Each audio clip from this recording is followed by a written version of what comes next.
Hello friends, तो आज हम एक अफ्रीकन लड़के और एक जिराफ की सच्ची कहानी देखेंगे जिनकी लाइफ उस वक्त बदल जाती है जब एक स्लेव ट्रेडर उन्हें अपना शिकार बनाने की सोचता है और यहाँ से उनकी एक एडवेंचरस जर्नी स्टार्ट होती है।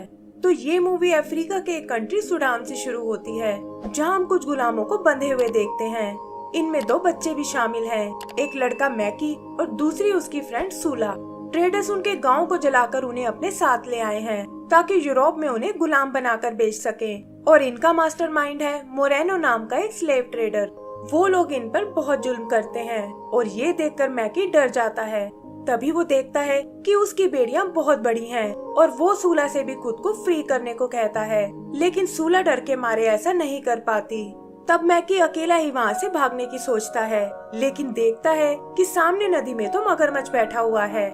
फिर वो एक दूसरा रास्ता लेता है, लेकिन एक डॉग की नजर पड़ने से मोरेनो को उसके भागने का पता चल जाता है और वो भी डॉग के साथ उसका पीछा करने लगता है। भागते हुए मैकी को एक बड़ा सा पेड़ दिखाई देता है, लेकिन वो देखता है कि उसमें छुपने की कोई जगह नहीं है।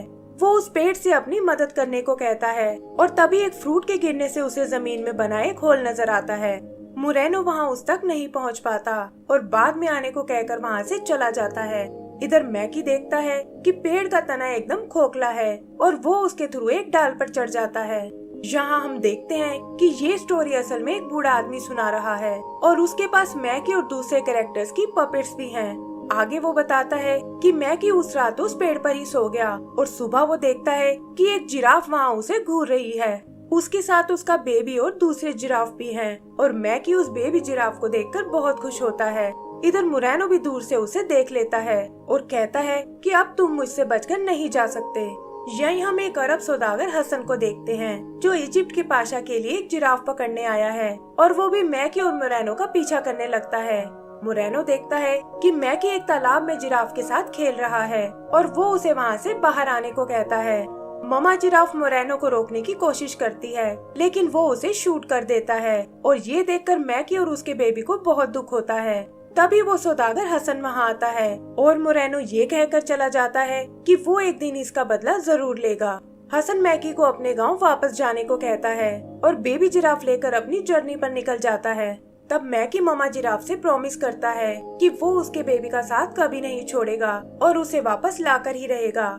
वो छुपकर हसन का पीछा करने लगता है और जल्दी ही वो जंगल से निकलकर एक रेगिस्तान में आ जाते हैं। हसन भी जानता है कि मैकी उसके पीछे आ रहा है और इसीलिए वो उसके लिए थोड़ा पानी छोड़ता है और देखता है कि वो हार मानने को बिल्कुल तैयार नहीं है। थोड़ा और आगे जाने पर मैकी की हालत खराब होने लगती है और तब हसन उसे अपने साथ ले जाता है। रात को वो एक जगह आराम करने रुकते हैं और हसन नोटिस करता है कि मैकी को उस जिराफ से बहुत लगाव है और जिराफ भी उसकी हर बात मान रहा है। वो प्यार से उसका नाम ज़राफ़ा रख देता है, जो जिराफ के लिए एक अरेबिक वर्ड है, और कहता है कि ना चाहते हुए भी मुझे इसे अपने साथ ले जाना होगा और तुम्हें मैं कल तुम्हारे गांव भेजने वाला हूँ। रात को मैकी ज़राफ़ा को लेकर वहाँ से भागने की कोशिश करता है, लेकिन हसन उसे समझाता है कि इस तरह तो तुम जरूर मारे जाओगे क्योंकि रेगिस्तान में रास्ता ढूंढना बहुत मुश्किल है, और मैकी भी उसकी बात मान जाता है। सुबह वो एक बार फिर आगे बढ़ने लगते हैं और हसन उन्हें अपने दोस्त महमूद के पास लाता है, जिसकी रेगिस्तान में एक ट्रेडिंग शॉप है। महमूद भी उस जिराफ को देखकर बहुत इम्प्रेस होता है और हसन उसे बताता है कि मुझे इसे जिंदा रखने के लिए दूध की जरूरत है क्योंकि हमारा सफर बहुत लंबा होने वाला है। तब महमूद उसे 2 गायें दिखाता है जिनके नाम है सुन और मुन, और बताता है कि ये खास तिब्बत से आई हैं और इनसे तुम्हें जिराफ के लिए अच्छा दूध मिल जाएगा। हसन उनमें से एक को खरीदने को तैयार हो जाता है, लेकिन महमूद कहता है कि ये दोनों जुड़वा बहनें हैं और एक दूसरे के बिना नहीं रह सकती।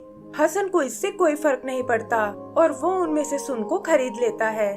यहाँ वो बच्चे पूछते हैं कि आखिर सुन और मुन भला कैसे नाम है, और तब वो बूढ़ा आदमी बताता है कि ये दोनों इक्लिप्स के दिन पैदा हुई थी।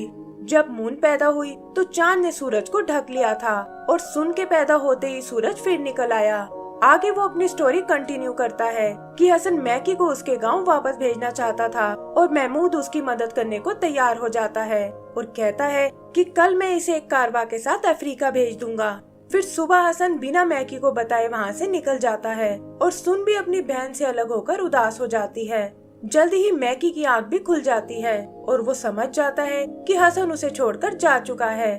तभी वो मून को देखता है जो अपनी बहन के पास वापस जाना चाहती है और मैकी उसे भगाकर अपने साथ ले जाता है। इधर ज़राफ़ा हसन की बात सुनने को बिल्कुल तैयार नहीं है और तभी हम देखते हैं कि मैकी और मून भी उन तक पहुंच गए हैं। आगे वो लोग इजिप्ट में एंटर कर जाते हैं और हसन भी मैकी को देखकर उसे अपने पास बुला लेता है। वो उसे वॉर्न करता है कि तुम्हारा और ज़राफ़ा का साथ बस इजिप्ट तक ही है और फिर तुम्हें अपने गांव वापस जाना होगा। यहीं वो नदी में मोरेनो को देखते हैं जो खुद भी इजिप्ट ही जा रहा है और उसने अभी भी सूला को बंदी बनाया हुआ है। सूला उसका ध्यान भटकाने की कोशिश करती है और हसन भी मैकी को अपने पीछे छुपा लेता है ताकि मोरेनो यहाँ कोई प्रॉब्लम ना खड़ी करे। फिर जल्दी ही वो लोग इजिप्ट तक पहुँच जाते हैं और मैकी देखता है कि वहाँ तो एक जंग छिड़ी हुई है। पता चलता है कि टर्की इजिप्ट को अटैक कर रहा है और उन्होंने समुद्र के सारे रास्ते बंद कर रखे हैं।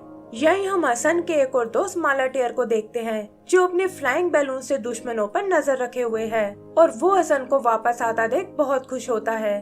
फिर हसन ज़राफ़ा को लेकर पाशा से मिलने जाता है और वो भी उसके काम को देखकर बहुत इम्प्रेस होता है। पाशा ज़राफ़ा को फ्रांस के किंग को गिफ्ट करना चाहता है ताकि बदले में वो टर्की से लड़ने में उनकी मदद कर सके, लेकिन सवाल ये था कि आखिर वो उसे फ्रांस तक कैसे भेजेंगे क्योंकि टर्की ने सभी रास्ते बंद कर रखे हैं। किंग इसमें मोरेनो की हेल्प लेना चाहता है, लेकिन हसन कहता है कि वो एक स्लेव ट्रेडर के साथ साथ एक चोर भी है और हमें उस पर विश्वास नहीं करना चाहिए। मैकी भी वहाँ अपनी फ्रेंड सूला को देखता है, लेकिन फिलहाल वो उसकी कोई मदद नहीं कर सकता। तभी हसन को मालाटेर का ध्यान आता है और वो प्लान करते हैं कि हम फ्रांस तक उसके बैलून में उड़कर जाएंगे। मालाटेर भी थोड़ा झिझकने के बाद एग्री हो जाता है और वो वहाँ जाने की तैयारी करने लगते हैं। हसन मैकी को ले जाने से मना कर देता है और कहता है कि मेरा कैमल तुम्हें तुम्हारे गांव पहुंचा देगा। मालाटेर उदास बैठे मैकी से बात करने जाता है और उसे पता चलता है कि वो ज़राफ़ा को खुद से दूर नहीं करना चाहता। ये सुनकर उसे एक आइडिया आता है और वो एक पुतले को कैमल पर बिठाकर मैकी को घास में छुपाकर अपने बैलून तक ले आता है। हसन को इसकी भनक तक नहीं लगती और वो लोग अपनी जर्नी पर निकल पड़ते हैं, लेकिन वेट ज्यादा होने के कारण बैलून ज्यादा ऊपर नहीं जा पाता और हसन उस घास को नीचे फेंकने लगता है। मालाटेर उसे ऐसा नहीं करने देता और तभी वो देखते हैं कि बैलून का वेट अचानक से कम हो गया है।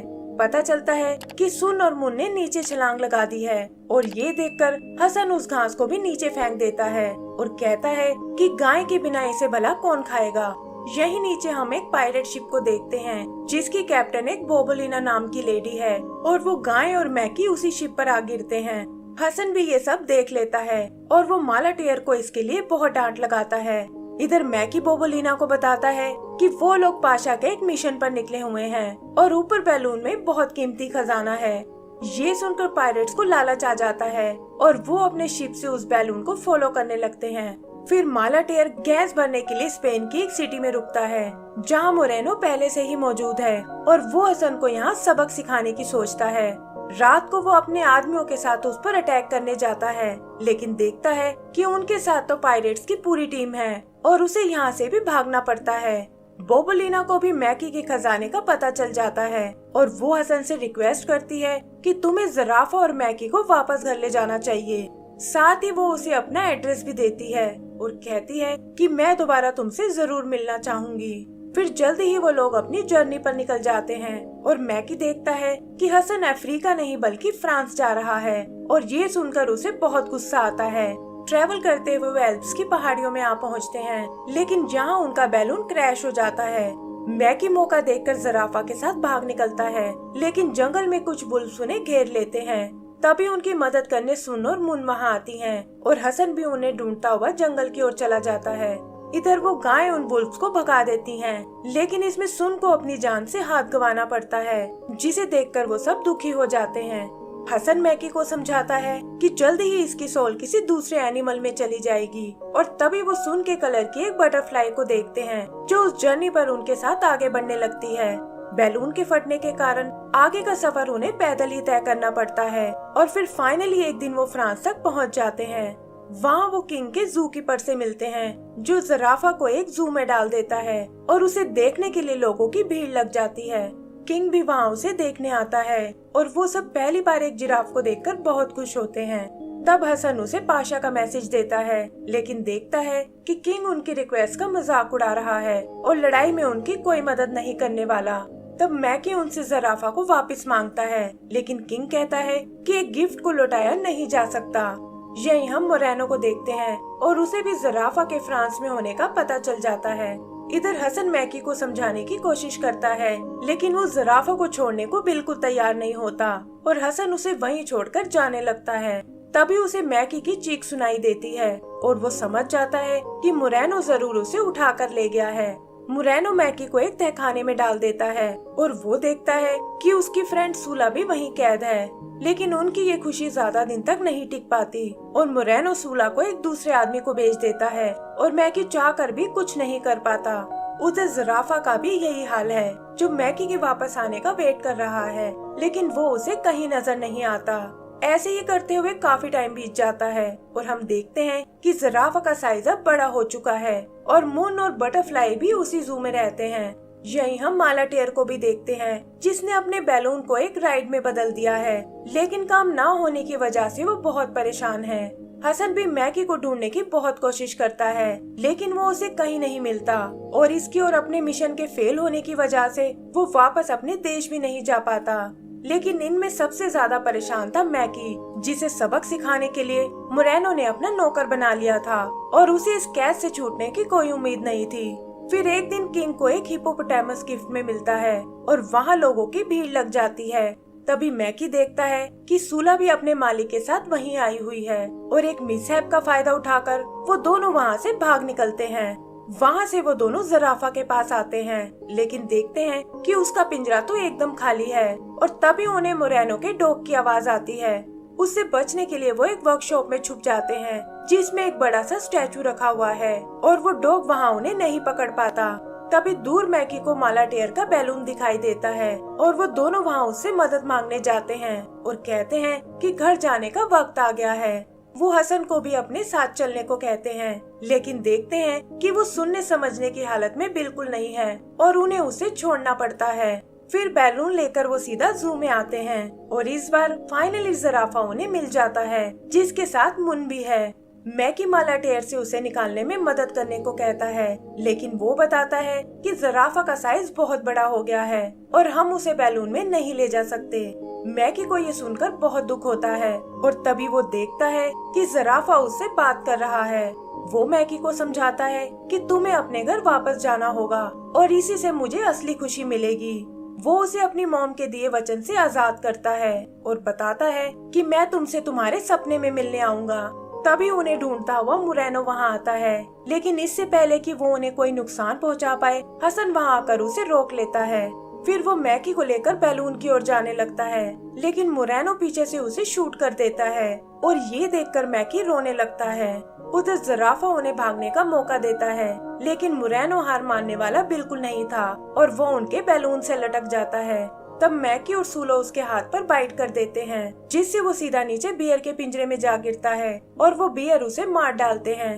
आगे वो बूढ़ा आदमी बताता है कि उन्हें अफ्रीका आने में कई साल लग गए और रास्ते में उनके एडवेंचर के और भी कई किस्से हैं, जो वो उन्हें किसी और दिन सुनाएगा। एंड में वो बताता है कि मैकी और सूला बड़े हो चुके थे और शादी करने के बाद उन्होंने उस बड़े से पेड़ के नीचे अपना घर बना लिया, जो देखते ही देखते एक पूरे गांव में बदल गया। ये सुनकर एक लड़का रोने लगता है और कहता है कि हसन को इस स्टोरी में नहीं मरना चाहिए था। तब वो आदमी उन्हें बताता है कि स्टोरी अभी कंप्लीट नहीं हुई है, क्योंकि लाइफ हमें कभी कभी बहुत से सरप्राइज देती है। हसन के साथ भी ऐसा ही हुआ था और उसे एक भला इंसान हॉस्पिटल ले गया, जहाँ से ठीक होकर वो सीधा ग्रीस जा पहुँचा और वहाँ उसने और बोबुलिना ने आपस में शादी कर ली। फ्रांस के जू में नए एनिमल्स का आना इसी तरह चलता रहा और इसी वजह से ज़राफ़ा को भी अपना लाइफ पार्टनर मिल गया। तभी शाम हो जाती है और वो आदमी कहता है कि अब मेरे जाने का वक्त हो गया है। बच्चे भी समझ जाते हैं कि हमेशा की तरह वो अपने कुछ दोस्तों से मिलने गया है, लेकिन किसी ने आज तक उन्हें कभी नहीं देखा। उधर वो आदमी दूर खड़े अपने दोस्तों को देखता है, जो असल में इस स्टोरी के बाकी कैरेक्टर्स हैं, और यहाँ पता चलता है कि ये बूढ़ा आदमी ही असल में मैकी था। और इसी के साथ हमारी ये मूवी खत्म हो जाती है। तो दोस्तों, अगर आपको ये मूवी पसंद आई हो तो प्लीज हमें लाइक एंड सब्सक्राइब करना ना भूलें। Thank you.